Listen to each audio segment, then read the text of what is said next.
Hello students, welcome back to my YouTube channel. This is the third lecture of Operation Research series. Today we are going to study time analysis.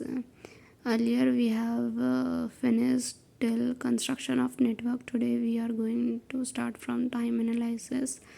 Now first we see the representation.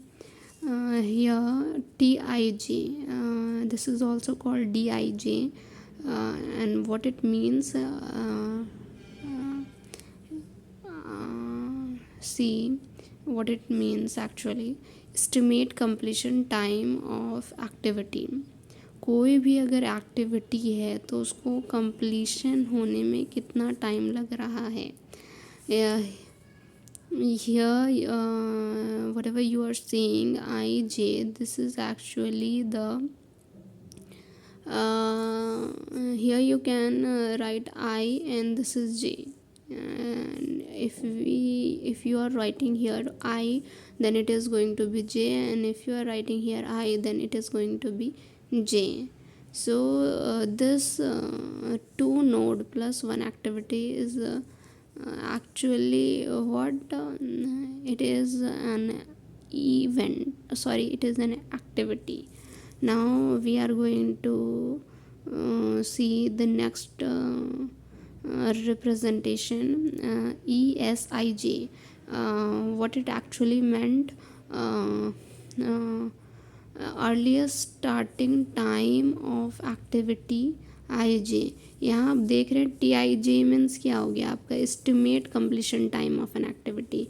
Means कि एक activity को complete होने में क्या time लग रहा है, और ये जो है वो कोई भी एक्टिविटी का अर्लियर स्टार्टिंग टाइम क्या है.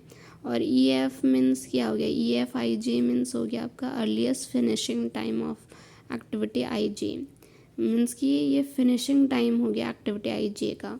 और ये LSIJ मीन्स हो गया latest starting time of activity IJ. और LF मीन्स हो गया, LFIJ मीन्स हो गया latest finishing time of activity IJ.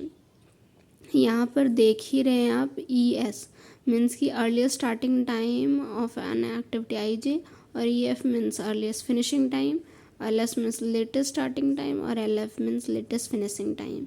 तो इसमें एक अर्लीस्ट टाइम होता है, एक लेटेस्ट टाइम होता है, और ये एक एस्टिमेट टाइम होता है. हाँ, अब देखते हैं कि ये देखिए, ये अगर ये एक्टिविटी A है तो ये होता है I, ये होता है J. ये स्टार्टिंग इवेंट होता है, ये एंडिंग इवेंट है फॉर एक्टिविटी A.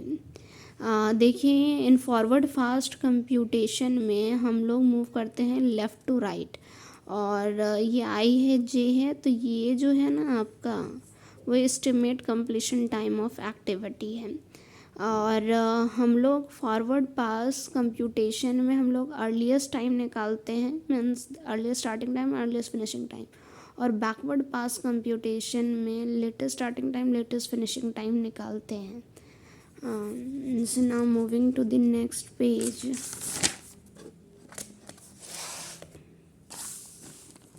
देखिए यहाँ पर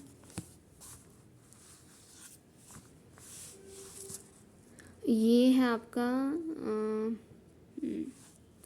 ये है आपका I, ये है आपका J. ये हो गया आपका earliest starting time of activity A और earliest finishing time of activity A. अब देखिए, बैकवर्ड पास कंप्यूटेशन में हम लोग क्या करते हैं, राइट टू लेफ़्ट मूव करते हैं. उसमें लेफ़्ट टू राइट था फॉरवर्ड में, इसमें राइट टू लेफ़्ट. देखिए, ये लेटेस्ट स्टार्टिंग टाइम हो गया ऑफ एक्टिविटी A, और ये लेटेस्ट फिनिशिंग टाइम हो गया ऑफ एक्टिविटी A. अब देखिए, forward pass computation, forward pass computation में हम लोग क्या करते हैं, forward pass computation we move left to right, means इधर से इधर मूव करते हैं, and find out earliest time हम लोग फाइंड आउट करते हैं. इसमें जो पॉइंट्स जो याद करने वाले हैं या फिर याद रखने वाले हैं, वो है कि 0 be the starting time for the project. 0 जो होगा वो स्टार्टिंग टाइम होगा. और ये कुछ फार्मूले हैं कि जो अर्लीस्ट फिनिशिंग टाइम होगा एक्टिविटी IJ का, उसमें क्या होगा आपका earliest starting time of an activity I J plus T I J, मतलब estimate completion time of an activity I J, ये दोनों के प्लस होने से आपका अर्लीस्ट फिनिशिंग टाइम बनेगा। अब ई जे जो होगा आपका ई जे वो क्या होगा, वो मैक्सिमम आप चूज़ करेंगे। मैं आपको बताऊंगी, ये चीज़ें आपको क्लियर हो जाएंगी जब मैं आपको फॉरवर्ड पास कंप्यूटेशन पढ़ाऊंगी और प्रैक्टिकल करके दिखाऊंगी। अब देखिए बैकवर्ड पास कंप्यूटेशन, तो बैकवर्ड पास कंप्यूटेशन में क्या होता है, in backward pass computation we move right to left, means right to left move करते हैं, फाइंड आउट करते हैं latest time. For finding event assume earliest time is equal to latest time. यहाँ पर क्या होता है ना कि अगर हम जब फॉरवर्ड पास कंप्यूटेशन हम पहले करते हैं तो जो लास्ट में जो फॉरवर्ड पास कंप्यूटेशन करते समय जो लास्ट में जो हमारा अर्लीस्ट टाइम निकला वही लेटेस्ट स्टार्टिंग टाइम हो जाता है। और फिर हम लोग राइट टू लेफ़्ट मूव करते हैं उसी की मदद से। ये कुछ फॉर्मूले हैं कि लेटेस्ट स्टार्टिंग टाइम जो होता है of an activity I J, उसमें क्या हो जाएगा, देखिए उसमें क्या था, फिनिशिंग टाइम में आपका starting time plus estimated time plus हो रहा था, और इसमें क्या है, स्टार्टिंग टाइम में आपका जो फिनिशिंग टाइम है में से टी आई जे माइनस हो रहा है। हाँ, और इसमें एल जे जो होता है वो मिनिमम होता है। ये चीज़ें जो है आपको बहुत अच्छे से क्लियर हो जाएंगी जब मैं आपको बताऊंगी। देखिए यहाँ पर क्वेश्चन है, जैसे ये नेटवर्क डायग्राम है, ये जो होता है ये जो है ना वो टी आई जे है और डी आई जे है, मतलब एस्टिमेटेड टाइम या duration of an activity I जे। और इसी तरह यहाँ पर भी टी आई जे है और डी आई जे है, मतलब मीन्स कि ये एस्टिमेटेड टाइम है। यहाँ पर भी एस्टिमेटेड टाइम है, यहाँ पर भी एस्टिमेटेड टाइम है। देखिए यहाँ 1 है, यहाँ 1 है, यहाँ 1 है, यहाँ 4 है, और यहाँ पर जो है वो नंबरिंग किया हुआ है आपका। अब यहाँ पर हम 2 बॉक्स बनाएंगे हर इवेंट पर, हाँ इवेंट पर, और यह नोड पर हम लोग अर्लीस्ट और फिनिश अर्लीस्ट टाइम और हर एक इवेंट पर अर्लीस्ट टाइम और लेटेस्ट टाइम निकालते हैं। इसलिए हम लोगों ने 2 बॉक्स बनाया हर इवेंट पर, लेटेस्ट टाइम निकालने और स्टार्टिंग टाइम निकालने, सॉरी लेटेस्ट और अर्लीस्ट टाइम निकालने के। देखिए जो ये जो अर्ली नीचे वाला जो बॉक्स है वो अर्लीस्ट टाइम डिनोट कर रहा है, और जो ऊपर वाला बॉक्स है वो लेटेस्ट टाइम डिनोट कर रहा है। देखिए हम फॉरवर्ड पास कंप्यूटेशन कर रहे हैं, तो फॉरवर्ड पास कंप्यूटेशन में क्या होता है आपका, ये अर्लीस्ट टाइम है, ये लेटेस्ट टाइम है। तो देखिए उसमें क्या था आपका कि अर्लीस्ट टाइम में आपका क्या रूल था, देखिए यहाँ पर कि 0 be the starting time for the project, 0 क्या होगा, स्टार्टिंग टाइम होगा फॉर द प्रोजेक्ट। इसलिए हम लोगों ने यहाँ पर क्या किया है, 0 मान लिया है। ये जो 0 है, अब देखिए यहाँ पर हम लोगों ने क्या किया, देखा था दूसरा पॉइंट कि जो अर्लीस्ट फिनिशिंग टाइम होगा of an activity I J, उसमें क्या हो गया, earliest starting time of an activity I J plus T I J, वो प्लस होगा। तो देखिए ये है आपका earliest finishing time of an activity I J. तो अगर ये निकालना है तो इसके लिए earliest starting time of an activity I J, तो अर्लीस्ट स्टार्टिंग टाइम क्या है ऑफ एन एक्टिविटी आई जे 0 है प्लस टी आई जे, तो 4 प्लस 0 क्या हो गया आपका 4। अब उसी तरह देखिए ये जो है आपका 3, ये इस इवेंट पर हमको अर्लीस्ट और फिनिशिंग टाइम निकालना, तो ये हो गया आपका earliest finishing time of an activity I जे।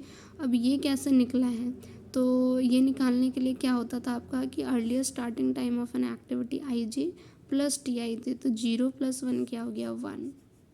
उसी तरह 4 पर आपको निकालना है earliest finishing time of an activity I J, that means ये 5 कैसे आया तो मैं आपको बता रही हूँ। ये फिनिशिंग टाइम कैसे निकलता था, वो earliest starting time of an activity I J plus T I J, तो 4 1 5 हो गया।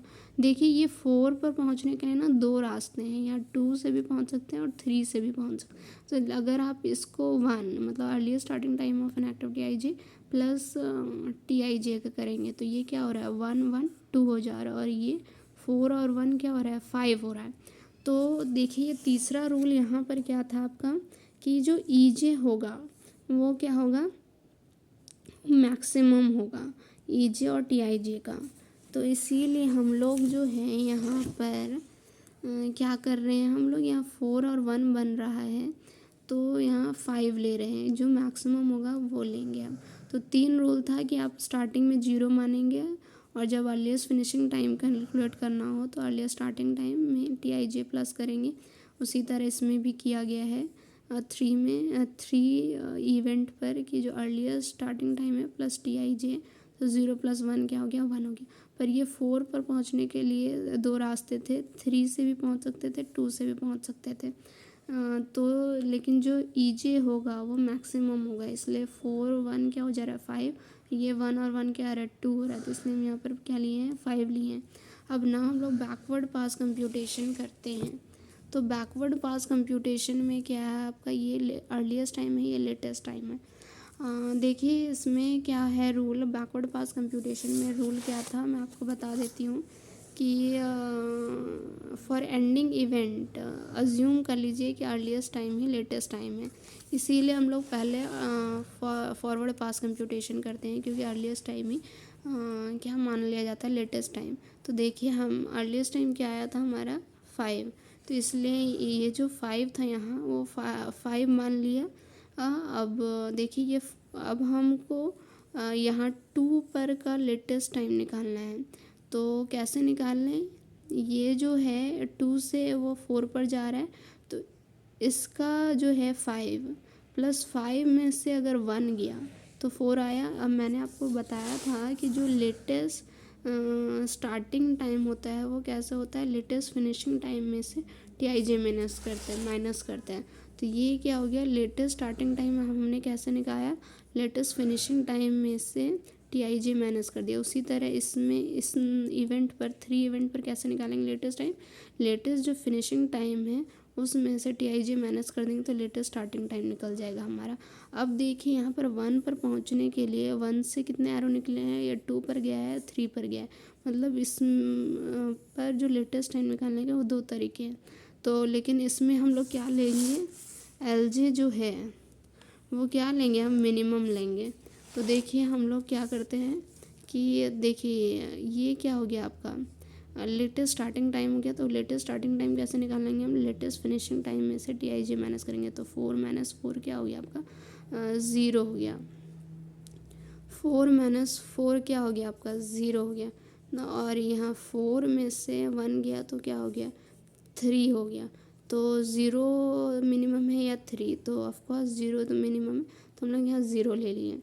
आई होप आपको ये क्लियर हो गया होगा फॉरवर्ड पास कंप्यूटेशन और बैकवर्ड पास कंप्यूटेशन क्लियरली। पहले हम लोग फॉरवर्ड पास करते हैं जिससे अर्लीस्ट टाइम निकालते हैं, क्योंकि तभी हम बैकवर्ड पास कंप्यूटेशन कर पाएंगे। अब देखिए हम लोग so that's it for today's video. Next video we continue from float, determination of float.